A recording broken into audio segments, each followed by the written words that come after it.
Tonight on the Mana Cave, part 1 of A Farewell to Cons. Ed's Is It Standard Deck? Is it? Versus Travis's deck. Fetches? We don't need no stinking fetches. Welcome to the Mana Cave. Hey everyone, my name's Ed. And I'm Travis. And today we are playing just regular standard decks. Standard. With a small twist.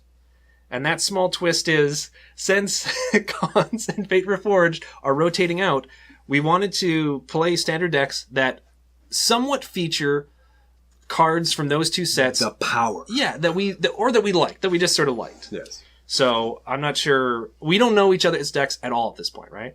Not at all. Before we it's a good start... guess I'm playing red, though. Yes. This or is true. I'm tricky. And you're Travis, so there's always a good guess that you're playing red.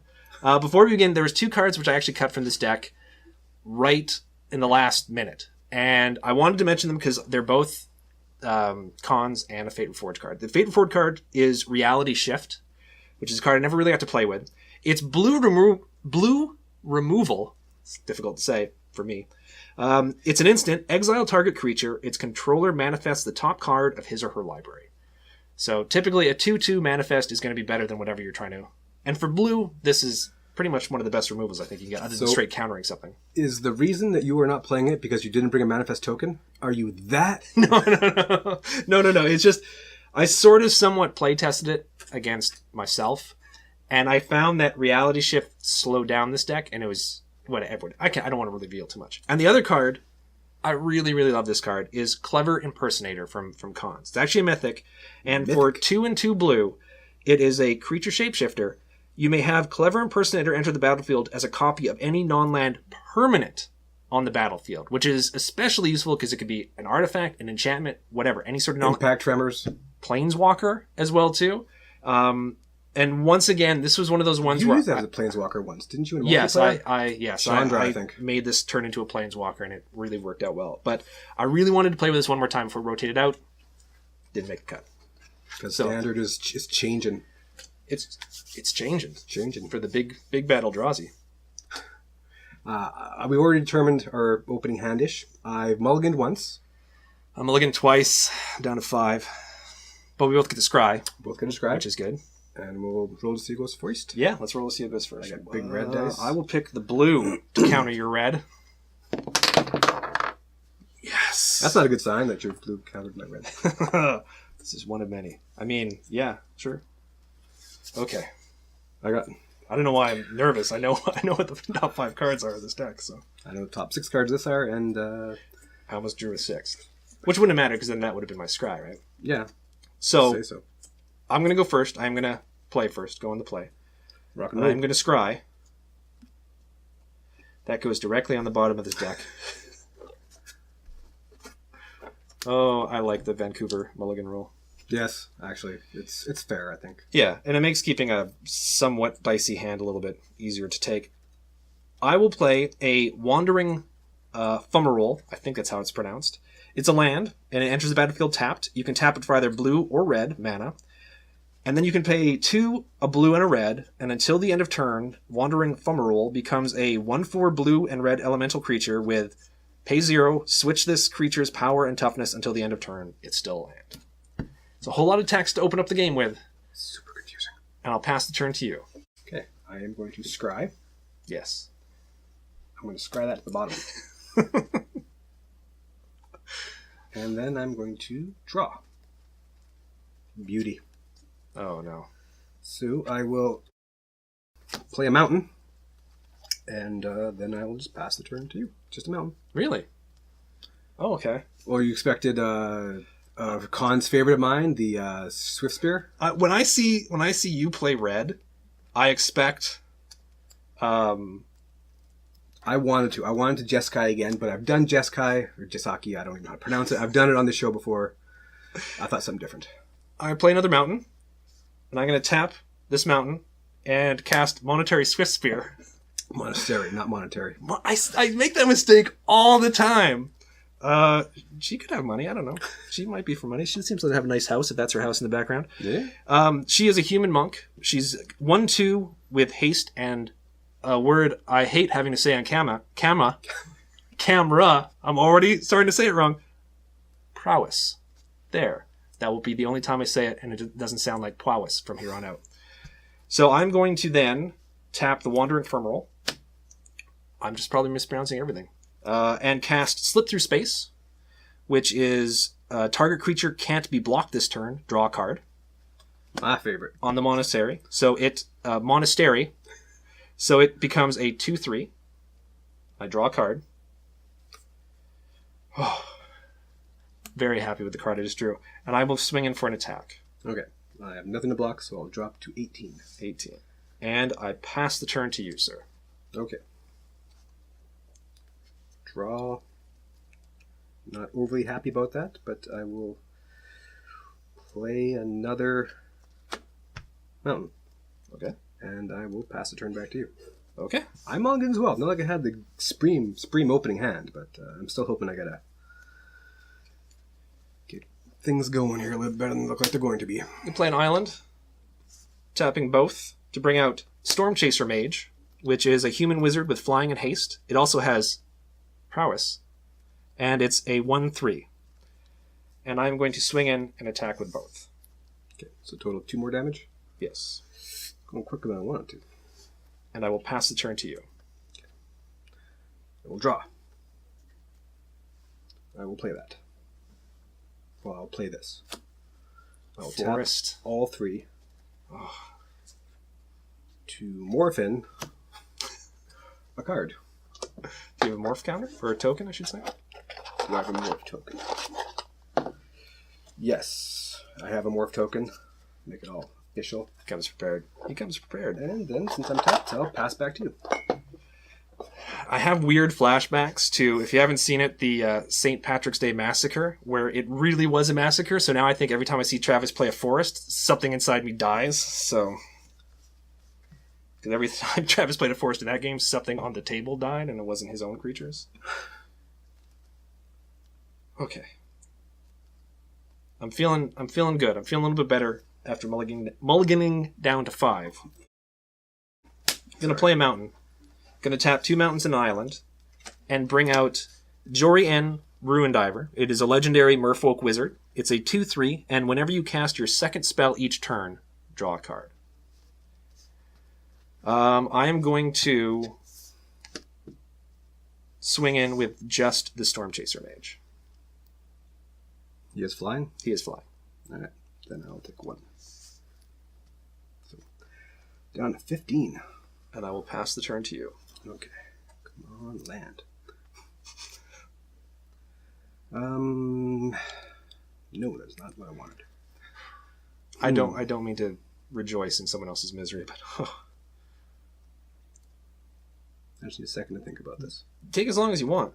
Through the magic of editing, it's gonna be like he gave it no thought at all. That came out horribly wrong. Okay, I'm gonna hope that this is gonna work. And I have to waste this. I think this is the right move. 2, I'm gonna flip Rattleclaw Mystic. So when the Rattleclaw Mystic is turned face up, I get to add a green, a blue, and a red to mana pool. Okay. So I currently have 3 in my mana pool. I'm actually going to tap him. Oh wait, for 3, I'm going to cast Howl of the Horde. When you cast your next instant or sorcery spell this turn, copy that spell. You may choose new targets for the copy. That's one of my favorite cards from cons as well too. Now, okay, so that resolves. That resolves, yes. Hopefully. So then I'm going to tap him and tap 1 to cast Draconic Roar. As initial cast of Draconic Roar, I may reveal a dragon card. I'm revealing Harbinger of the Hunt. Harbinger of the Hunt. So that is a 5/3 dragon. Okay. With some other burn abilities. I was actually looking at his mana cost just to make sure it wasn't going to happen next turn. So yeah. So I get to copy this spell, and because I revealed, I get to deal 3 damage to a creature, then 3 damage to you. Okay. So I'm going to deal 3 damage to him. Okay. 3 damage to you, him or her. Her, actually, I believe. And then 3 damage to him. Good choice. And Good 3 choice. damage. This is a him, for sure. That's a him. So that all. So I take 6 there. Now, man, would I have loved to have gotten the raid off that. That is a 2-1, right? 2-1. But I would have loved to have just gotten that raid. I understand. Done 9 and 9. I know. I understand completely. That's why that one land was so important, right? I know. Because I could have attacked with him. Would have been a sack, but whatever. Anyhow, your go after all that. Alrighty. So I'm going to... Now I'm worried about what my next card is. Okay, I'm going to tap a blue and a red. Cast Elusive Spellfist. It's a human monk. It doesn't have prowess. But whenever you cast a non-creature spell, Elusive Spellfist gets +1/+0 until the end of turn and can't be blocked this turn. And I'm going to swing in with my Monastery Swift Spear. So I declare no blockers. Okay. Drops to 14. And I will pass the turn to you. Eagerly untap. Eagerly untap. Eagerly draw. Happily play a forest. Alright, here goes nothing. 1, 2, 3, and 4. 1 green, 3 of any other colors. Makes a total of 5. Okay. For the Harbinger of the Hunt. No counter spells. Nothing. Alright. Now it is It is a 5/3 flying dragon. I can pay 1 red and 2 colors. He deals 1 damage to each creature without flying, or green and 2 of any colors. He deals 1 damage to each other creature with flying. 1 damage? Just 1 damage. Okay, so it's 3 mana for 1 damage. Whew, for a second there. But you don't tap them, so you can stack it if you have 6 mana. Yeah, you definitely can. I don't have 6 mana. But you might next turn. You never know. I will pass the turn to you. Whew, well, at the very least, you're tapped out, which is good for me.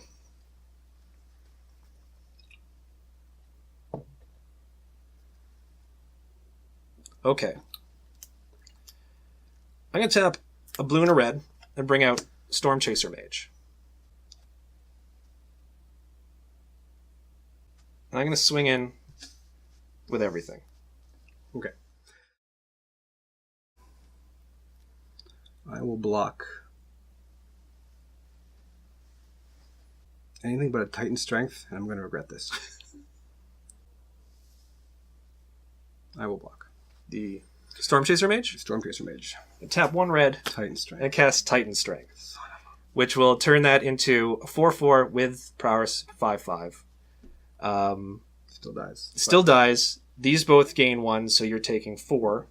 And I get to scry 1. Sorry, we both know what Titan Strength is, but I apologize. I hate when I do that. I know. It's an instant, and target creature gets +3/+1 until the end of turn, scry 1. So I will scry. I'll put that back on top. And Storm Chaser Mage and the Dragon both hit the bin, I think is the hip way of saying it. And I take 4 down to 10. Take 4 down to 10. Oh. We're not that far off as far as life totals go. So I needed him. I needed it. I needed to threaten the board. And I will pass the turn to you. Right, I'm gonna untap, untap, untap. Just in case you know what I was doing. I'm going to draw.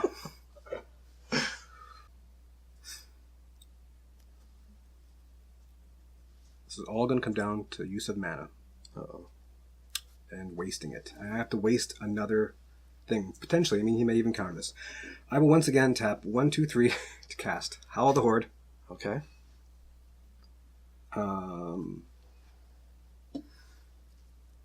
Oh, see, I can't even get that raid off of it. And then cast 2 to super waste 2 good cards to cast Feed the Clan. No, but you can see how this could have been awesome if I could have attacked with a ferocious. It's still good. I think it's still good. No, it's only 10. It's only 10 life because I copied it once. Oh yeah, without ferocious. You see how awesome that could have been? That could have been 30 life. Instead, it's only 10. But it still basically makes it like you're starting the game again with 2 cards in it. So not really, but 30 close to life. it. 30 life. I'm assuming they both resolve. They do both resolve. So you're back up to 20. My wonky 10 life, and then I went. I mean, that slows down the clock. Let's not forget that slows down the clock a lot. So. It does. Is it? It's your turn. I pass turn back to you. Stalling on the mana and the can't get in the raid because I can't attack. Oh, breaking my own heart. You're delving. Okay, I've got 5 in the bin. 5 in the graveyard, sorry. I don't know why I keep calling it bin. It sounds hip. I'm going to tap these 3. Take 5 out and put them in exile. cast another great card from Cons, which is Treasure Cruise. Draw 3 cards. It's got Delve, which is why I took cards out of the graveyard, and draw 3 cards. Almost instantly banned in every format. Except couldn't be banned standard, Standard, I guess. because, That'd you have to be know. like an emergency ban or something. So yeah, that's going to be the biggest hit card because it's mostly useless now. And I will tap 1 red and bring out another Swift Spear. It does not have any power trigger on it. These both have +1. And I will swing in with everything. That's going to be 5. It'll be 5. Back down to 15. And I will pass the turn to you. Untapping. Draw.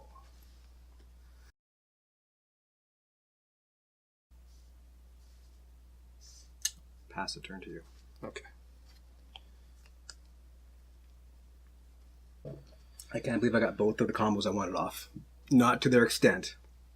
And it's just not likely going to work. Both of them. I would have settled to be super happy for either of those. Howl the Horde, Draconic Roar, Howl the Horde, Feed the Clan. I'm going to tap an island and a mountain and bring out another elusive Spellfist. And I'm going to swing in with the elusive and the 2 Monastery Swift Spears. Okay. I declare no blockers. Okay. So it's 3? 3? Just 3. Down to 12. And pass the turn to you. Okay. Nothing to untap. Ugh. My opening hand had 3 lands. We're on turn what? 6? I don't. I've only played 4, so 4 lands. Fair but enough. we're definitely on turn. But I'm not on a 6 4 at land least. kind of deck here. Maybe whoever edits this video will have a turn counter as an added feature. It's not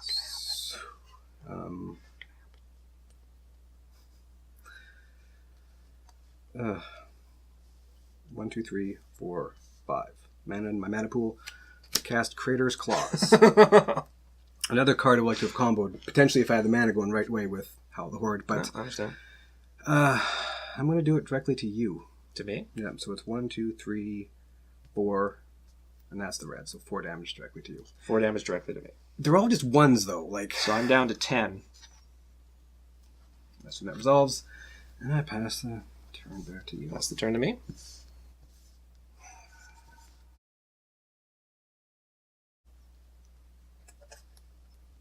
Okay.